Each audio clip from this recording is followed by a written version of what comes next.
Not long ago, in various places around my house and on my commute to work, I began listening to Star Wars Minute. The conversational podcast dissects each Star Wars movie by the minute, producing some of the most interesting and entertaining content in the podcasting galaxy. The fun that co-hosts Comic Book Alex and Pete the Retailer have with their guests shines through in each installment of the show, and directly inspired not only the style of my program, but the creation of it in the first place. Star Wars Minute is therefore directly responsible for the EPS podcast.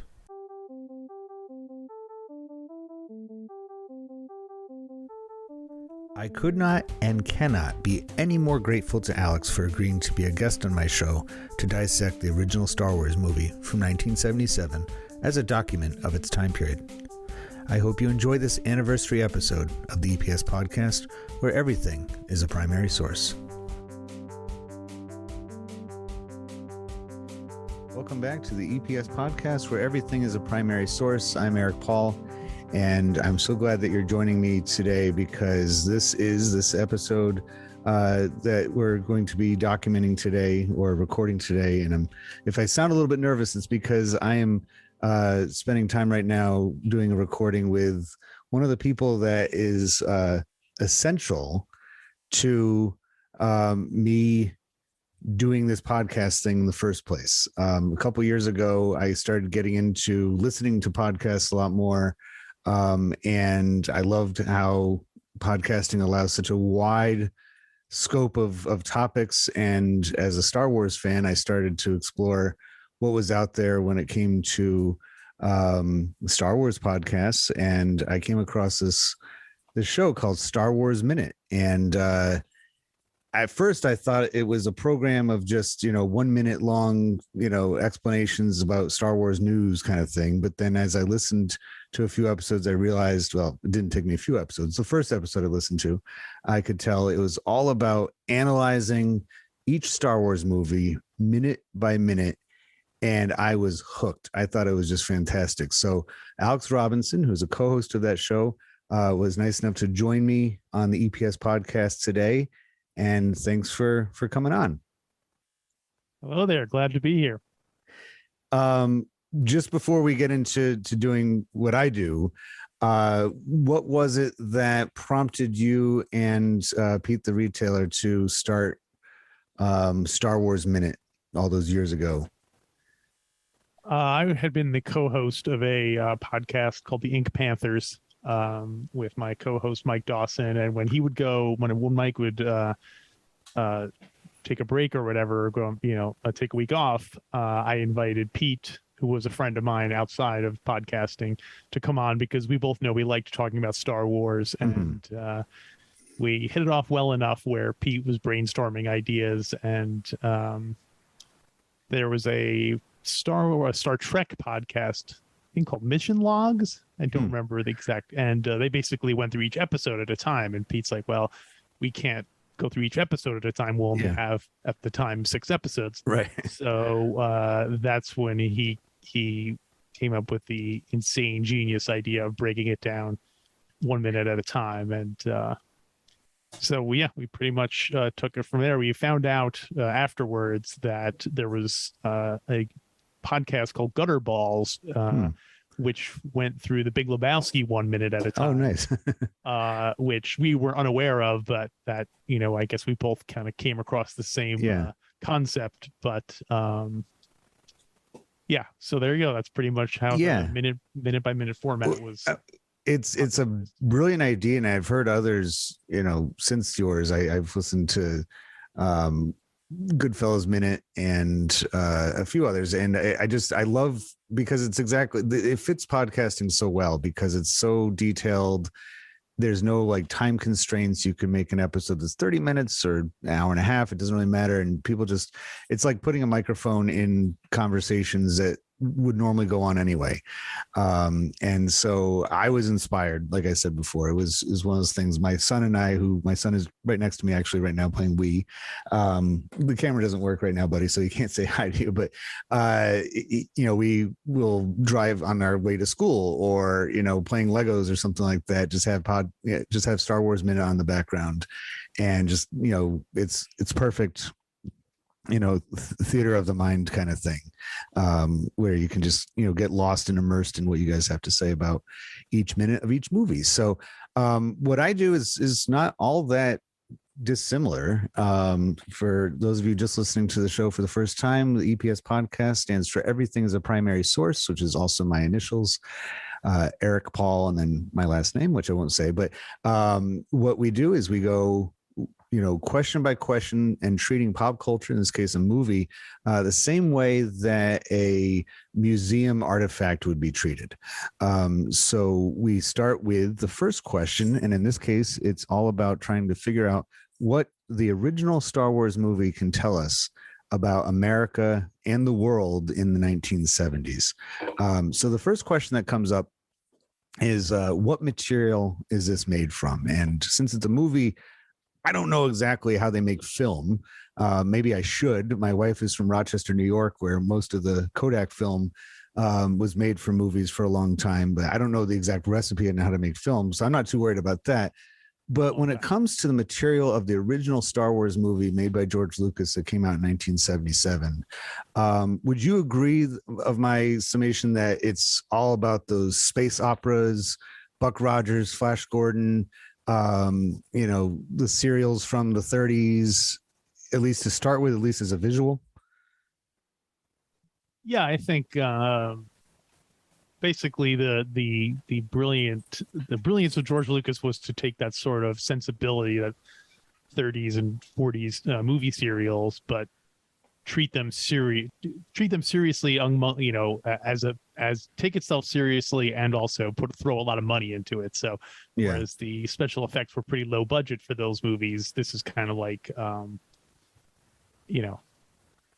putting a lot more money into it, a lot more effort, and so on. So sort of like an homage in a way. Like he wanted to show that he cared about it enough that to give it the true treatment it deserved. Yeah, well, I don't know about deserved. That's a different question, but in his mind, at least, clearly on some level, like he wanted to recapture that feeling of being a kid, being in the movies, and it being like a incredible fantasy world. So it's kind of funny now that Star Wars is now basically replaced those as, like when George Lucas was making Star Wars, he was incorporating stuff from the movie serials from his childhood. But now modern Star Wars makers are putting Star, you know what I mean? The snake is eating its own tail. So, right. It's fun to watch in a way and to observe it from that way. I mean, of course, I've seen all the movies, plenty of times to look, to go into each one saying, this time I'm going to look for this, for that particular detail. And, one of the things I've always loved about the Star Wars movies is the use of the wipes, when they go from scene to scene, and they hearken so far back to, to that early era of movie, Saturday matinee serials in that style. And, we've had a Star Wars movie in every decade since the 70s, at least one. And when you get to the more modern one, it just doesn't, it's weird seeing that, because they're trying to make a Star Wars movie in the 70s, but then also going back to the 30s. And it just doesn't, it seems a little bit, wonky when they do it that way, because they have so much, the special effects, it's all computerized in the more modern ones. And yet you're still using this, like, the different kinds of screen changes that they would, obviously not use a computer for when they originally came up with that. So it always kind of seems funny to me, like you said, to kind of like, be leapfrogging back several, lifetimes, to try to go back and get that. Whereas for Lucas, that was, his way of, like you said, legitimizing that form of filmmaking in a way. It's something we've noticed, or we pay, obviously when you break down a movie minute by minute, might notice things that other people probably take for granted or whatever, but it's interesting seeing what elements of film language get see them be incorporated. How much can you change the film language of it and still have it evoke Star Wars? So for instance, in none of the George Lucas movies have any flashback scenes or flash forwards or time jumps or anything like that. Whereas now that has become a much more standard, a standard thing. And even stuff like moving the camera. Star Wars, the original Star Wars, the camera doesn't move all that much. Right. It generally tends to stand still and at most, pan left or right or whatever. But now, of course, with the help of CGI and stuff, you can sort of, move the camera anywhere. So how much of that can you do and have it not feel like Star Wars anymore? That's the real question. And we've gotten to a place now with the way the Star Wars movies have gone. I've heard you mention this on your program before about how it's almost as if each time period, like the stories have always existed. They're always been there. Whatever happened to Obi-Wan Kenobi, they just recently got around to telling that story, but it's always been there. And each iteration of Star Wars, each time period is just kind of like that era's actors telling that story. It's kind of like, Disney's Robin Hood was the animal kingdom, the cartoon animal kingdom, their turn at telling that story. And so it is right. I mean, because since the 70s, we have, movie makers have gone and made their movies differently. Like you said, with the,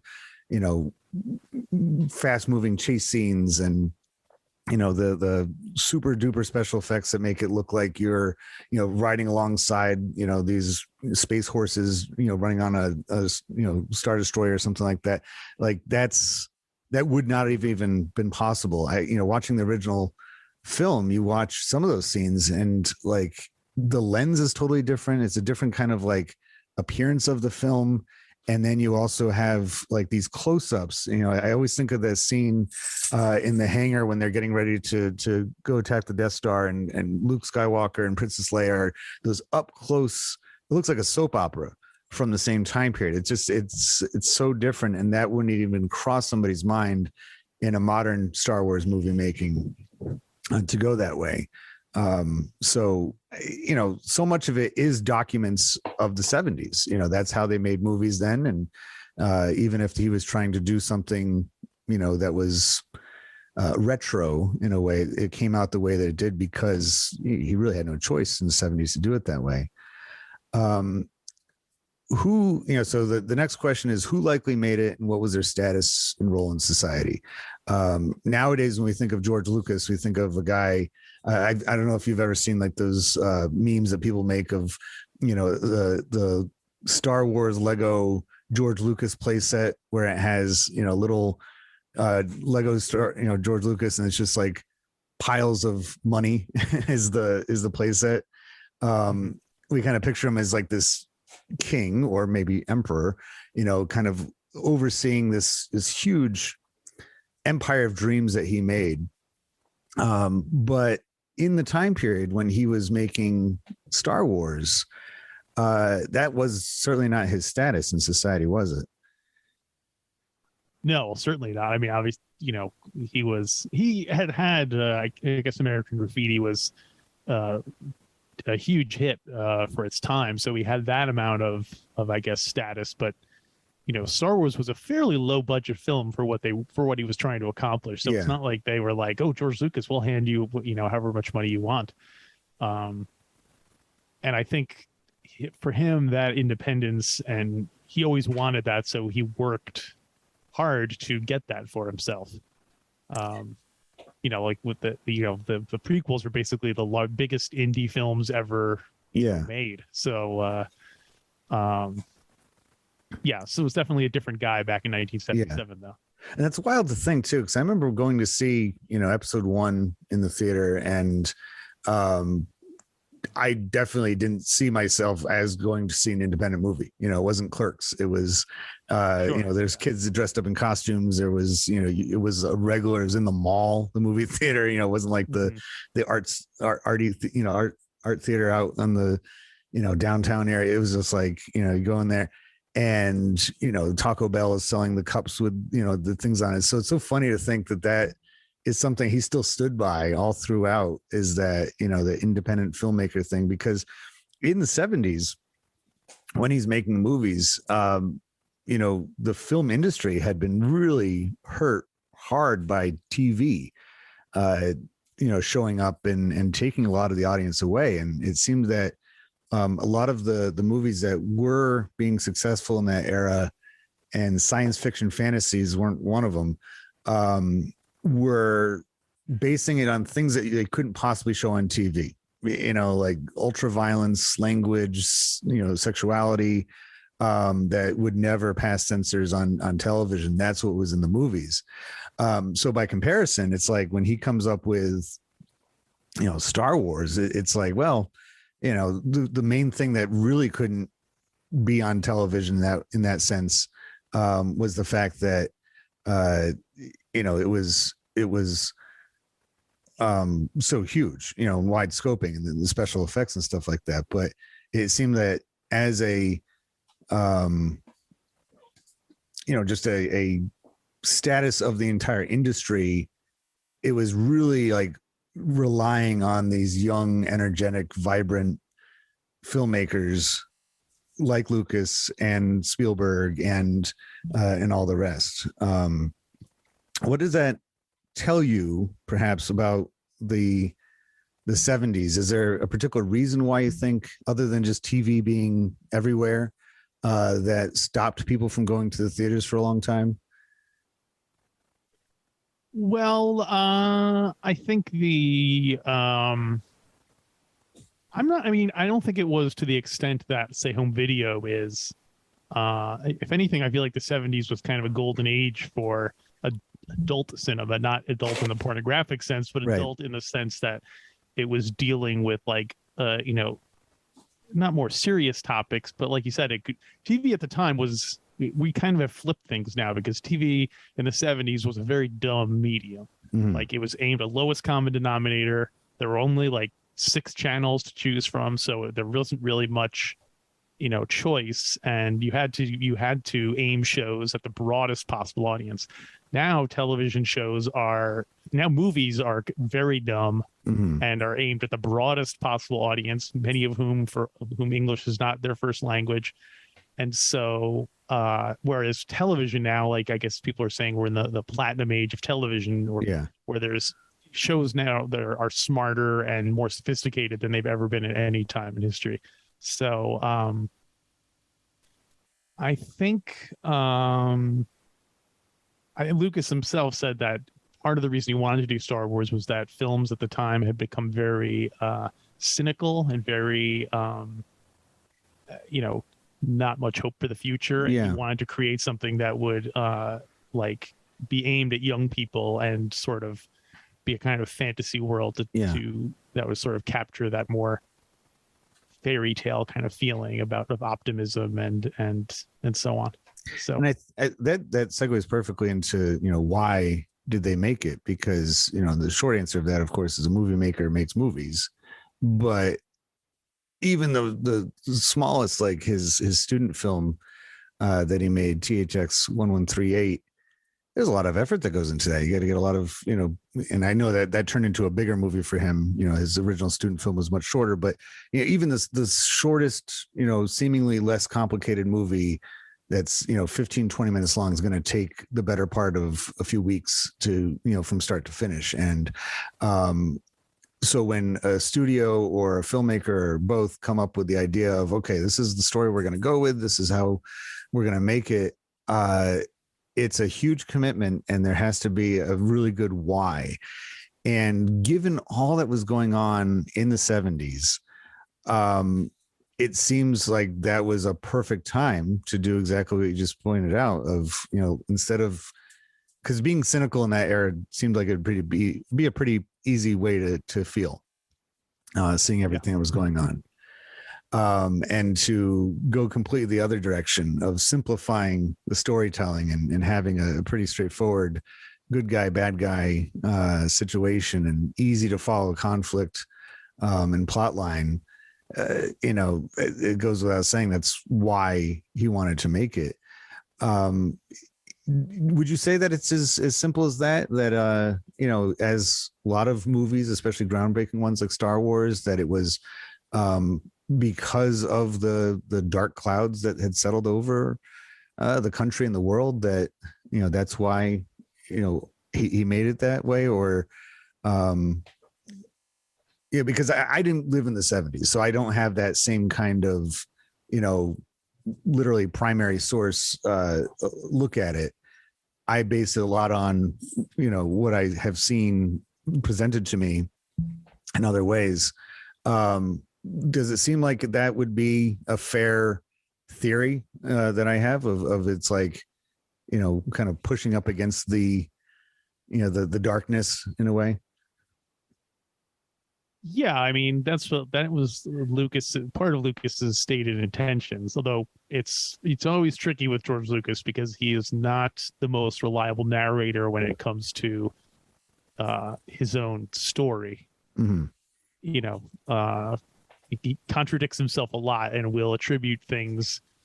He'll contradict himself from like what past interview. If you read interviews from like 1978 and then you read interviews with George Lucas now, they don't necessarily jibe as to, so it's difficult sometimes to tell what his real thought process was. One thing I found really intriguing was at one point George Lucas was considered doing a trilogy of war movies. He was going to do a movie. He was going to do Apocalypse Now, and he was going to do Star Wars, and then he was going to do another war film.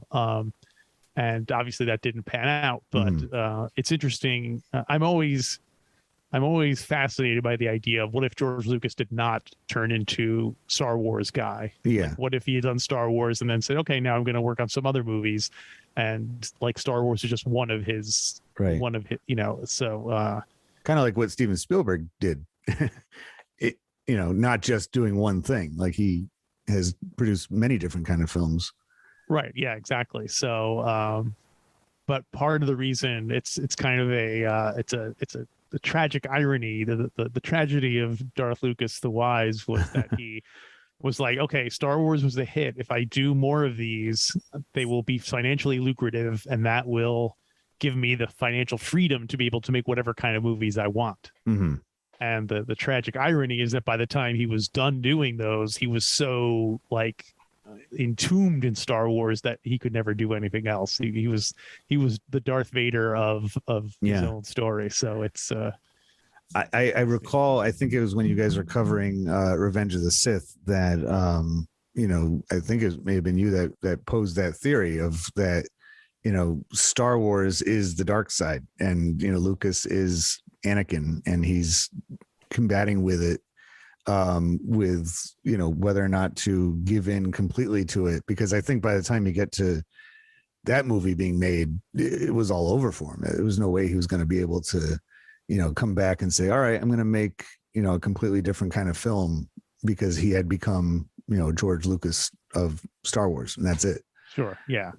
I mean, he could have, but it's I mean, the older you get, the harder it is to if you were to give that freedom to George Lucas in 1977, I'm sure he could have come up with all sorts of crazy stories he wanted to do. But 60-year-old George Lucas, not quite as he's quite as much energy as that. So yeah, I've seen it before, and happen. And I like watching NFL football, and I remember when Joe Gibbs of the Washington Redskins, he had been very successful coaching the team in the 80s. Into the 90s, and then he retired for a while, came back in the early 2000s and was okay, but he just wasn't, he didn't know the game had changed so much that he didn't know how to play a modern football game with when to call timeouts and freezing kickers and all that kind of stuff. And it was like maybe he just sort of stuck to owning a race car and not tried to come back.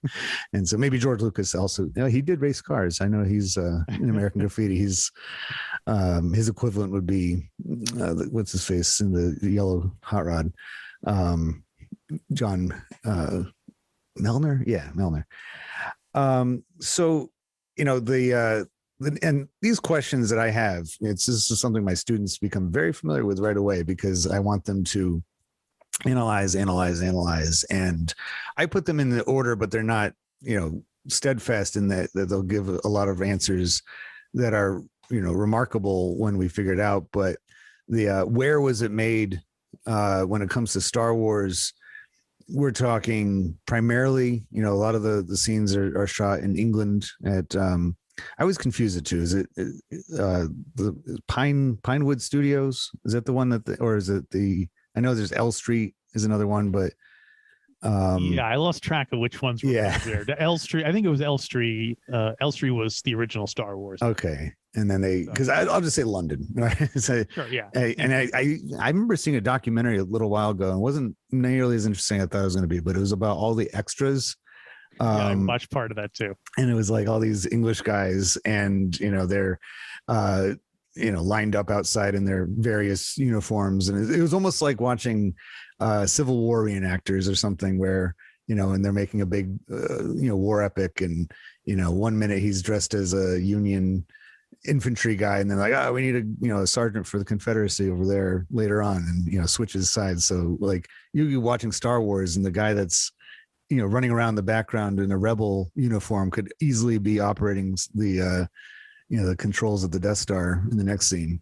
But that also had to do with a lot of the this had never been done before, and the budget was kind of all over the place with it. But also Tunisia and California, a lot of Southern California for the reshoots of the Tatooine scenes, and then the special effects were done largely in California as well.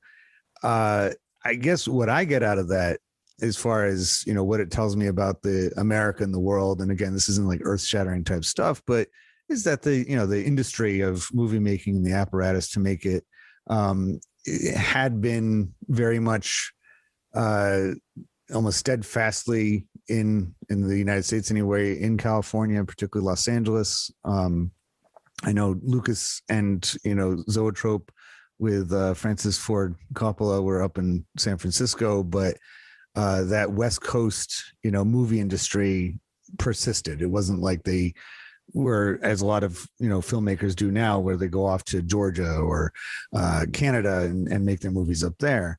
And then England, they were obviously continued to be that cultural exchange point for the United States, where we kind of collectively make a lot of our same media, and in that time period, it's that back and forth it continued. It wasn't like it was a new thing for the countries to share, and a lot of the actors and the writers and the movie makers and the studios and stuff like that. So not a huge groundbreaking thing to cover. Do you see anything else involved with the where it was made component to it that I might be missing? No, I think that pretty much, I think budgetary reasons were largely the, tax incentives and whatnot. That's the same reason a lot of the prequels were filmed in Australia, for the same reason, it was cheaper. But then the next part is the locations associated with it. And that's when things really start to show for the time period. Not only, of course, all the fantasy locations could mirror or match the classic stories that, it's based on. I know that, it's not a novel thing to say that there's a lot of Wizard of Oz referenced and inspired into Star Wars, farmer kid, the Kansas and Tatooine being a similar place to one another, and so you could extend that metaphor throughout the entire film with different locations and stories that already exist in history. But as far as it showing up in theaters, it was a gigantic hit no matter where you were in the world. So you got to see it when it first came out. Is that true? That is correct. And you saw, I know you've mentioned it before in your program, but you're from New York originally, right? Yes. And what was that? Was it like something you had to be like kind of coaxed into go seeing, or do you remember like it was all the buzz beforehand? No, I had no idea what it was or anything. I was only 6 years old when it came out, and this was back in the 70s, where there's not the media saturation there is today. And so my father, who I think had seen it already, very astutely said that if he figured out that I would probably enjoy this movie. Mm-hmm. And so he took me to it. I distinctly remember when R2 and 3PO arrive on Tatooine, I remember turning to my dad and saying, "Are they on Earth now?" My dad being like, "Shh," just because I just assumed that at some point these aliens would be coming to Earth. That only makes sense. And so, I saw it, I guess over 30 times probably in the theater prior to it being, before 1980. I probably saw it 30 times in the theater, because in those days before home video and stuff, they re-released it every summer in the summer of 78, the summer of 79. And I think even when Empire came out, they re-released that summer as well. So, and this was back in the 70s, where parents could say, okay, we're just going to drop our kids off at the movies and we'll come pick you up in 5 hours after you've seen the movie 2 times. And so, it was a very different experience, but and I think so. I was born in 81, and I have this very vague memory, but I know it's there, of seeing, and I think it was Return of the Jedi that I saw was the first movie I ever saw in the theater, but that came out when I was 2 years old. And I really don't picture my parents necessarily taking a 2-year-old to go see a movie. So it may have been something very similar, where they just kept, re-releasing it. Cause I have a distinct memory, and I could even tell you the exact theater I saw it in. I drive past it all the time. And it no longer exists, but where, the spot where it was. And I still remember seeing the big lights hanging down from the ceiling. And then I have a distinct memory of seeing Luke Skywalker in his X-Wing approaching Dagobah. And so I don't remember if it's from Empire or Return of the Jedi, but, talking to R2, and that was like my first movie memory. So there's a good chance that it was part of some kind of re-release kind of thing. But it's like you said, like I was talking to some people, I call it podcast karaoke, where I go to different locations like museums and breweries and stuff like that. And I just bring stuff with me. And I brought the, and just guests stop by, and we do a quick, one of these back and forth about a pop culture thing. And I talked to a few people about the soundtrack for Grease, which came out just a year after Star Wars. And accurately, and they were people that saw it just like you did for Star Wars several times in the theater, because they didn't have any other option. They knew that was it. Like, if you're gonna watch this movie, and that's why they went out and got the soundtrack almost immediately, because that was their way of bringing the movie home with them. Because of their household technology, they could listen to the soundtrack. And the same thing with Star Wars. That was a huge smash hit for soundtracks, as they put out that soundtrack, and everybody could, since it goes in the exact same sequence as the movie, you could actually follow along and kind of imagine the movie and maybe play with the toys as you go. So it seems like a lot of those same people shared that same excitement after it came out, because you wouldn't have had knowledge about it beforehand. And then the same thing happened again in the mid 90s. That was for, I think, those re-releases, the special editions were very much for the generation that came just after the Star Wars original kids got to see it, those original Star Wars kids, because we didn't get that excitement at all. We were late to the show. We were playing with the toys. We watched the movies over and over.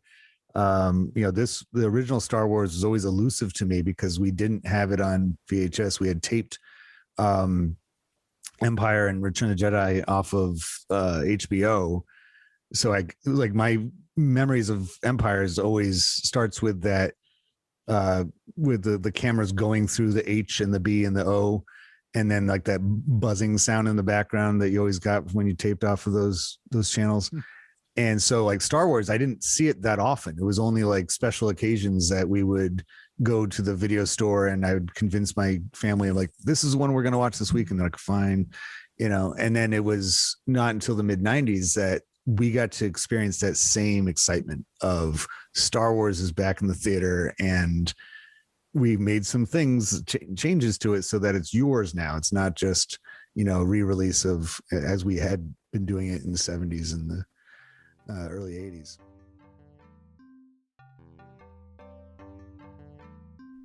Star Wars was a direct product of the desperate times in which it was made, and the message and spirit that the movie instilled in the public may have saved aspects of society and culture from the brink of collapse. That's quite a bit of credit to give to a movie, but considering the circumstances, it is deserved. The biggest audience for Star Wars, children, had spent much of their youth receiving mixed messages from pop culture and media regarding good and bad and right and wrong. Star Wars tore through the clouds of doubt and delivered a moralistic story of heroes and villains at just the right time. It marks a time period in many ways, but one of which is by being the antithesis of everything else in the media in the late 1970s. Probably the biggest part of any kind of primary source dissection is when it gets to the next two questions, and that is, who's the intended audience or user of this thing, and what ideas and behavior does it convey? And I mentioned before about how the Wizard of Oz seems to be pretty well embedded into Star Wars. You could go point by point and saying, well, there's little people, munchkins and Jawas, and you have a metallic man and the Tin Man and stuff like that. But I think more so as with who these stories are meant for, who they're geared towards. And when thinking about Star Wars as like a modern day fairy tale that people can really latch onto and get involved with, it reminds me not only of the 1939 movie The Wizard of Oz, but also the 1900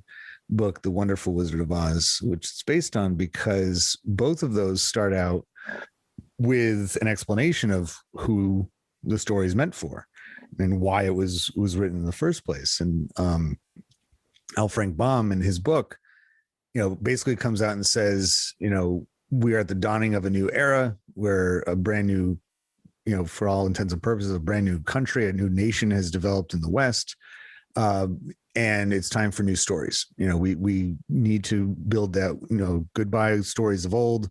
We need to make stories of our own in this time and place. And then The Wizard of Oz, the movie, does the same kind of thing, just much shorter, of course, because it's a movie, where at the beginning, it's like, for those of you who are young at heart and young in age, this is for you. This is your story. And that movie came out close to 40 years after the book did, which is, for all intents and purposes, a generation. And then Star Wars comes out almost exactly 38 years after The Wizard of Oz.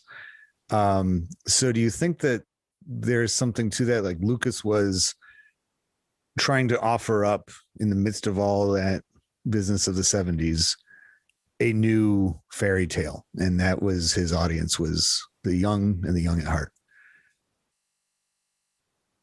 Yeah, I think that was his. People seem to take umbrage when I call Star Wars a children's film, because they go, because obviously they're not children, and they maybe take it as an insult that they are interested in a product aimed at children. But I don't necessarily see it as a pejorative. It's the same thing with The Wizard of Oz. Like, it's aimed at very young people, and I don't think that's necessarily a bad thing. I think, yeah, I definitely think he was going for a sort of, kind of, I don't know about timeless, but definitely something aimed at younger people, because everyone is very one-dimensional in it. You know what I mean? It's not. It's a very simple world. It's literally black and white with good and evil, and I think that's one of the interesting things about Star Wars now, is that they're introducing a lot more shades of gray into it, morally complicated characters, and I'm not sure if that I'm not sure if that works with Star Wars. Yeah. Because like once you start getting into the literally like more complicated characters, then it becomes like it makes that, by diluting that sort of simplicity, it kind of you know, like the fact that Darth Vader turns from quote good to evil at the end of Return of the Jedi, spoiler alert, Right. like that doesn't from a real world perspective, that does not absolve him of any responsibility for the things he did when he was a bad guy. But in the world of a fairy tale, that works perfectly because now he's good at the end. It's whereas if Darth Vader had lived, he would have been put on trial for war crimes and probably executed by the New Republic. So I don't necessarily, I think it works better as a fairy tale, and putting that baggage of real world stuff on it doesn't help things necessarily. I mean, don't get me wrong. I love my Star Wars. I'll watch anything they put out there that has Star Wars fixed to the title, but I feel very similar to you in that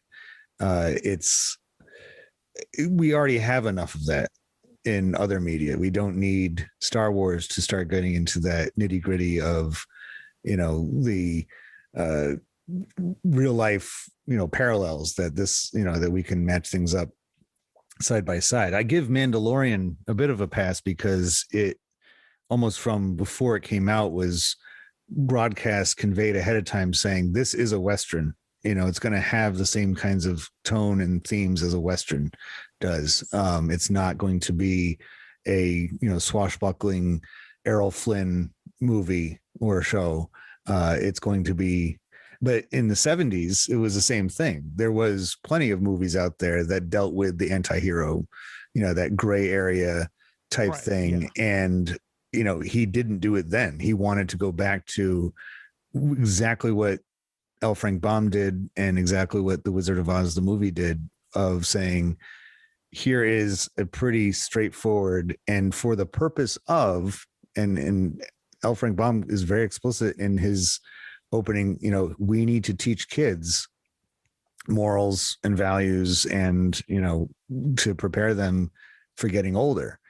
And I feel like, kids of the 70s, and this is generally speaking, but there's a lot of, suburbia had been growing for a few decades by that point, and kind of a lot of, kids just looking for a place. They didn't really have as structured of a belonging as probably their parents may have in a community or whatever. And they were just looking for something to gravitate onto and hold on to. And some of that came out in the form of like comic book stores, by the end of that decade, where, you could hang out with other kids who were interested in the same kinds of stuff, even if you didn't live in the same neighborhood.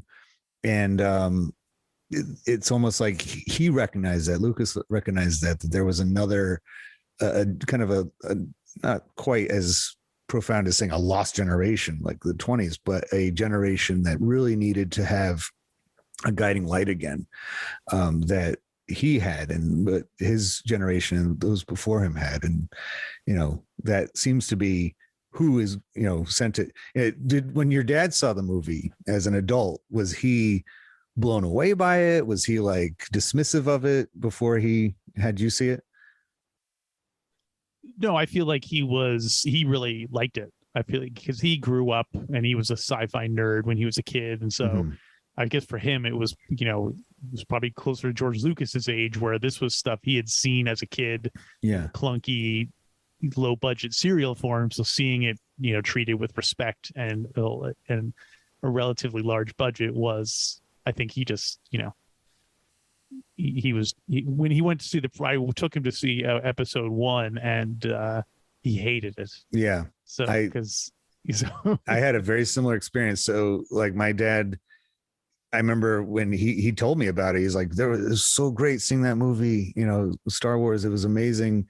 And I showed him, I brought the DVD home of episode 3 because I remember seeing that opening sequence in the theater, and I thought it was amazing just how, involved it was. And he was watching it, and he was just like, yeah, okay. He was like, that's just not, he didn't do it for him, because it just looked like any other CGI, explosion fest that you'd find on, cable, in the same time period. It wasn't as mesmerizing. So it was like, and so I forget exactly, is George Lucas a baby boomer, or is he born before the war?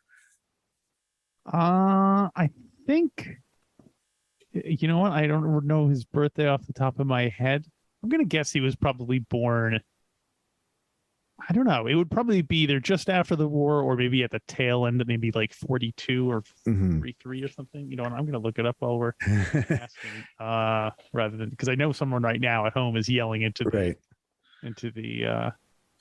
their microphone. But I'm like, no, maybe George Lucas himself. He's like, George Lucas was born 1944. Okay, so he's just there under the just I mean, pre-baby. Yeah, I mean, so it wasn't completely detached from people in that generation. He was part of that generation for all definitions of it.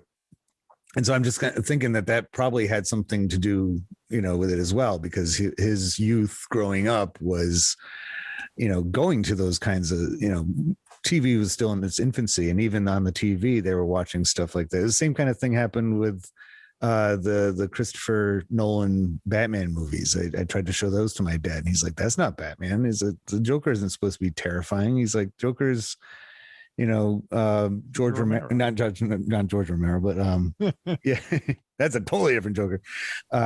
He's like, it's supposed to be silly and not, and ridiculous, not a scary crime, thriller. Yeah. So it has everything to do with that. And so I think, Lucas was bringing with him in the 70s when his entire generation was, coming of age as adults and everything like that.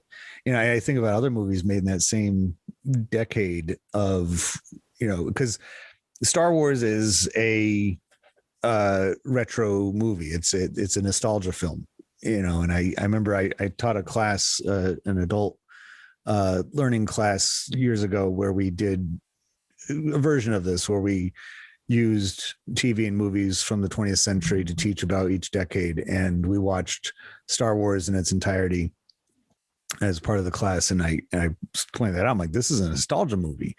And it's not because they're nostalgic for a faraway place in, the same way The Great Gatsby is a nostalgia movie.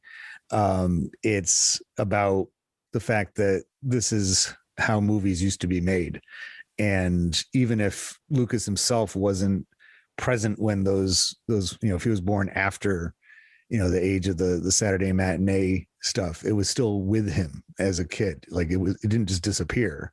They were still surrounded by that form of movie making, for certain. So it was like his way of, kind of carrying that torch on into the new, much more, tumultuous era. Not that you can't get much more tumultuous in World War II, but he was born in the midst of one time period of hell, and produce a movie in another. So finally, the next, the last question that really stems a lot of good insight is, what ideas or behavior does this convey? And this is really the basis of your entire program, your Star Wars Minute, is that each minute of any of these films gets out ideas and behaviors of the time period that the movie was made. Do you see a dramatic, we've talked about this a little bit already, but do you see like the behavior component of making a Star Wars movie? Has that changed dramatically in the last 50 years, in your opinion? Because the ideas definitely have, what's being projected out onto the audience has changed quite a bit since 77. But does it seem like it's at least trying to function the same way as the original? You mean, did it alter the behavior of the audience? That and just kind of like, when greenlighting a Star Wars movie, when any of the producers of it put their minds together and say, okay, let's let's come out with another one. We'll do another trilogy. Is it coming from the same place as George Lucas, or is it just like ticking a box, be like, yeah, it's been a while since we had one of those. Let's make a Star Wars. No, it seems totally like a different motivation now. I mean, George Lucas, of course, wanted to make money at it, but I feel like on whatever is in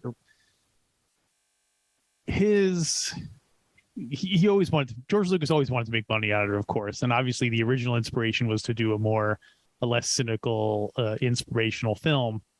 But I feel like now it's purely a top down. Okay, we have this golden goose we spent $5 billion on. Let's see how many eggs we can get out of it.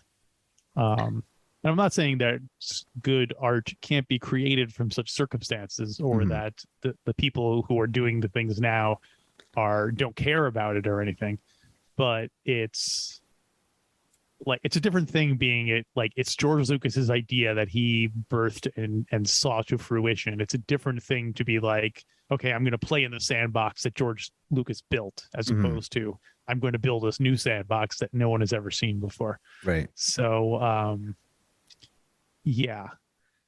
Because on Star Wars Minute, you guys watch the movies and talk about them in sequence of their release, not in sequence of from episode 1 to 9. So as you're watching it through time, are you noticing? I'm sure you're picking up on different versions of storytelling throughout. Like we were saying before, it's like not perhaps as deep as time goes on. Well, now that we are, I guess, 7 years into the Disney era. Yeah. Is that possible? I know. And I still remember when the first teaser trailer came out for Force Awakens. Oh, that was exciting. It was. I have my problems with The Force Awakens, but at the time it was definitely the kind of rejuvenating balm that that the franchise needed. Even that sounds so cynical and so Hollywood. But I guess that goes back to that's kind of the function of Star Wars since the 70s has been to be that like cure all for cynicism and an angsty society, and people. It's like, hey, here's a dose of Star Wars for you. That'll calm you down. But then that didn't last long with the newer trilogy. You mean the prequel trilogy? Or the sequel trilogy, like the newest ones, where they get really, it gets pretty elaborate. It's not as simple as the original ones where it's just like, whisk me away to this far off place and I'll enjoy this adventure. It's like, you got to keep a lot of things, straight. And then suddenly they do something wild, like, reach into a different time and place, like how'd they do that? That has nothing to do with, Star Wars. A lot to keep straight as you're watching as a viewer. It's not as much of a, kind of turn, escapism as the original one was.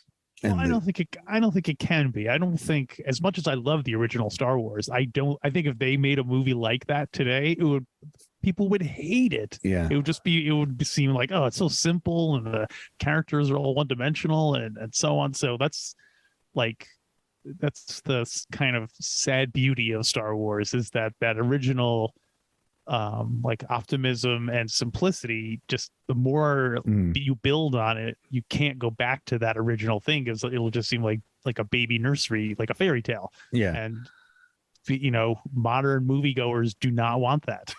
so it's the more, now that we're deeper into the Disney era, I regard more it as all like fan films, basically. Like George Lucas had the original vision, for better or for worse. There's some brilliant stuff in there and some less brilliant stuff, but I feel like since then it's all been kind of like trying to, I don't know, milk that original golden goose. It's gotten to mix a metaphor. It's a very complex world. I dabbled a little bit when I was in high school age and reading some of the I guess they call them now the extended universe titles in book form, and I liked them. They were pretty good, and it kept the story alive for me because it was during that, no Star Wars period.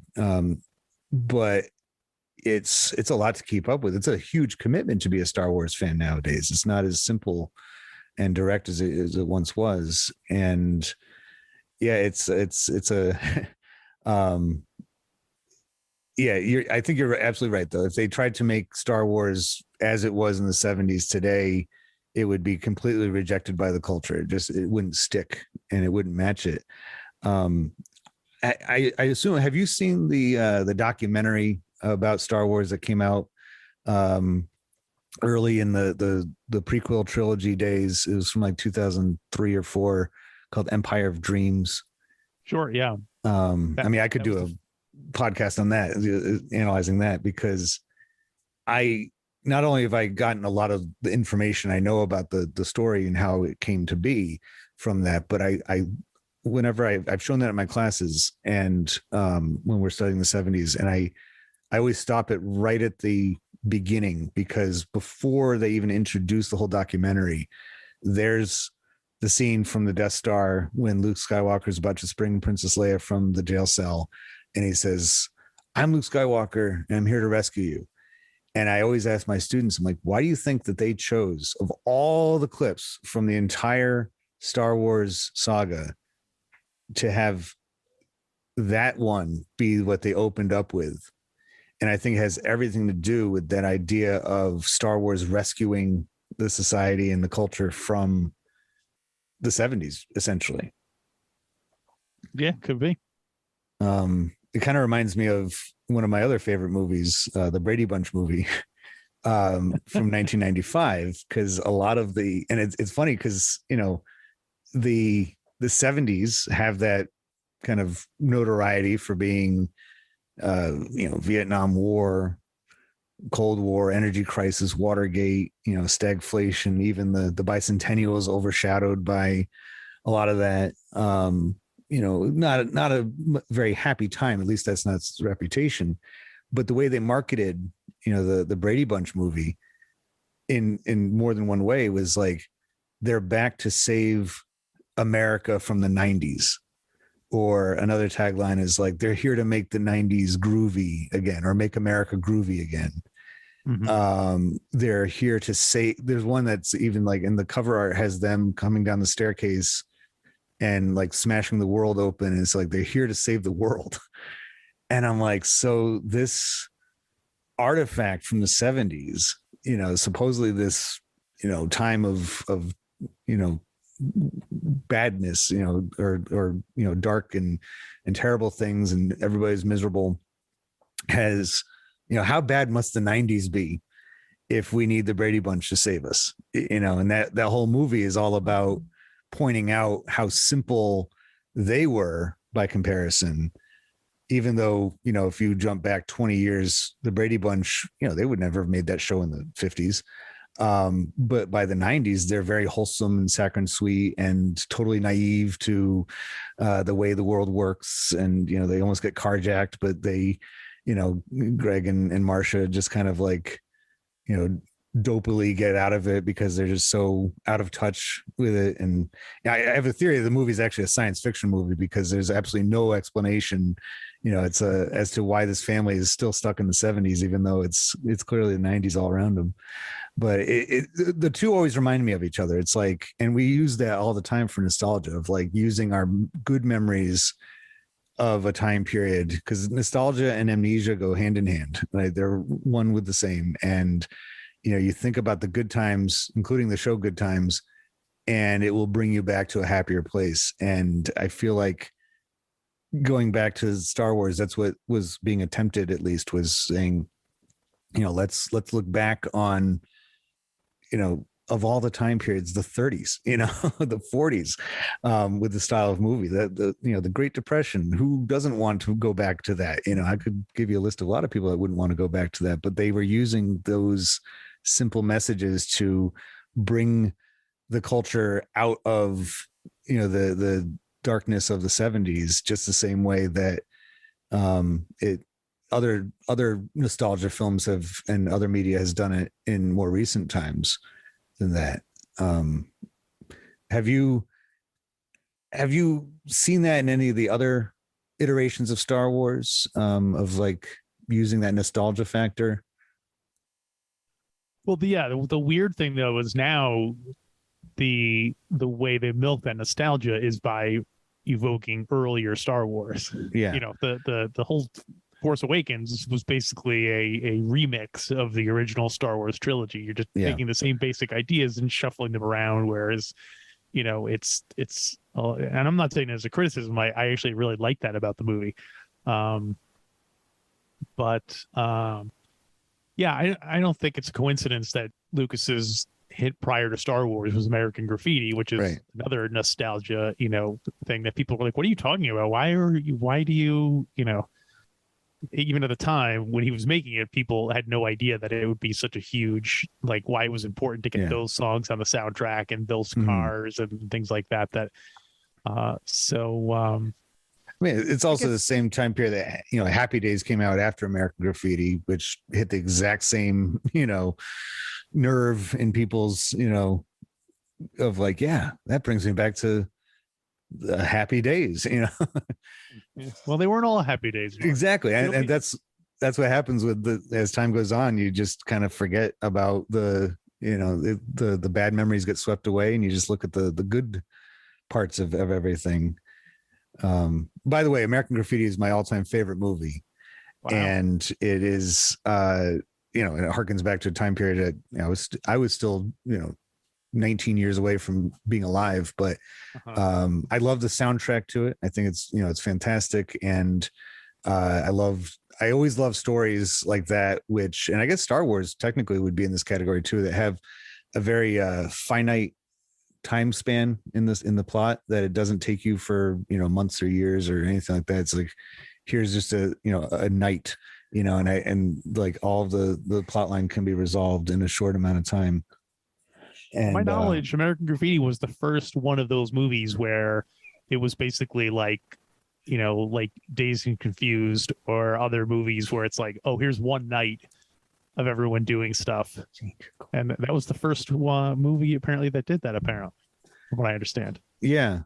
And of like, and Dazed and Confused goes on to do it too, where they have those little insertions of, you know, American Graffiti thrown in there. Right. Like Milner's car drives by at one point, and, you know, just kind of like having that style of, you know, instead of trying to tell, you know, in an hour and a half, a sweeping story of just like, you know, it's almost like a TV episode length of time of storytelling, as a way just to tug at those little, you know, memory strings in our brains of like, oh yeah, I had a night like that once, you know. And I, you know, that those deleted scenes from Star Wars, which it was like I said before, like the original Star Wars, and I won't call it A New Hope, because I know, you know, the other side, especially of Star Wars Minute, does not accept that as a title of the movie. But the original Star Wars was always that elusive, you know, one for not only me but a lot of my friends growing up. And I remember a buddy of mine brought into school one time a you know, just some kind of like picture book, not like a children's picture book, but just like, you know, photo images, you know, stills from the movie that was from, you know, it may have even come out even before the movie did. And it was like there's all these scenes with Biggs and Luke, like Luke's wearing that tunic thing, and you know, Biggs, and they're looking through you know, the binoculars, and I'm like, oh yeah, because I had read the novelization of Star Wars, and I'm like, oh yeah, I remember that. That was, you know, when he goes to Anchorhead and sees all his buddies, and you know, if they had kept that whole sequence in the movie, it basically would have been Space American Graffiti. Of like him trying to decide what to do and having his friend come and telling him how wonderful it is off this rock and all that stuff. And so it seems like Lucas had like a one-track moment for a while. He was like, you know, no matter where you are, these kinds of complications, or what time period you live in, what world you live in, these kinds of choices have to be made. And here's the outcome of them if you choose the road less traveled. Yeah. I guess the last thing I'll say is that I've always also, and I don't know if I'm, barking up the wrong tree on this one, but I've always felt that the costume design in Star Wars, especially for the Rebels, was appropriate for the time period, in that, as we were approaching, and then the movie came out right after the bicentennial, where, for an entire year, it was like, 4th of July all year long, where people were dressing in colonial attire and, reenactment type stuff, and Betsy Ross outfits for women, and all that when you see the Rebels rounding the corner of their ship that's about to be boarded, just the way their boots are so tall, and even they have the vests, the waistcoats on, I can't help but see Minutemen, like very American Revolutionary War imagery, and they are the rebels, and they're about to fight the evil, bad guys who are, encroaching on their land, a la Lexington 1775. So I don't know I never made that connection. That's an interesting angle on it. So I don't know if that was it's me just reading into it too far, which I have a tendency to do. That's one of my problems, is that I try to dig too deep into things, and then I'm like, wait, it's, I missed the forest for the trees. But I could, as I have many times before, talk Star Wars over and over again. That's also why I love your show, and I promote your show all the time. Anybody that talks to me about podcasts, they always have, oh yeah, it's True Crime one, or here's the one about the inside scoop on the, I'm like, Star Wars Minute. That's the one you need to listen to, because I remember I was at a restaurant one time, at outdoor seating a couple of years ago, and the table next to me, I could hear it was like 4 guys all talking Star Wars, and my wife had gone to use the restroom, and I walked over to them. I'm like, hey, have you ever heard Star Wars Minute? And I gave them a rundown of what you guys do. And when she came back, she's like, did you tell them about Star Wars Minute? I'm like, yeah. I'm like, you guys would love it. Thank you. We appreciate that proselytization. Well, it's like I said at the opening of this, it's, you guys use the medium of podcasting, I think, perfectly. You don't bring in, mainly because of legal issues, you wouldn't be able to bring in like clips from the film. It's under the assumption that this is the ultimate pop culture. Everyone knows Star Wars, so you're bound to, be able to just describe things, and people will be like, "Oh yeah, I remember that part." But thank you, Alex Robinson, for taking the time today and getting through some technical difficulties to make this happen on the EPS podcast. Where would be the best place for people to? Obviously, listening to your show would be wherever they get their podcasts. What would be the best place to seek out Star Wars Minute or your own projects on the internet? If we are available wherever you get podcasts, and even we're on the YouTube as well. So, or if you just go to StarWarsMinute.com, that's your one-stop shop for all our stuff. And I can attest that it is a very well organized website, and will give you lots of great information, and definitely take a look at their back catalog. And you're looking forward, you're going to be starting the final Star Wars movie that's out right now soon, right? You're going to go with Rise of Skywalker, comes out in a little while.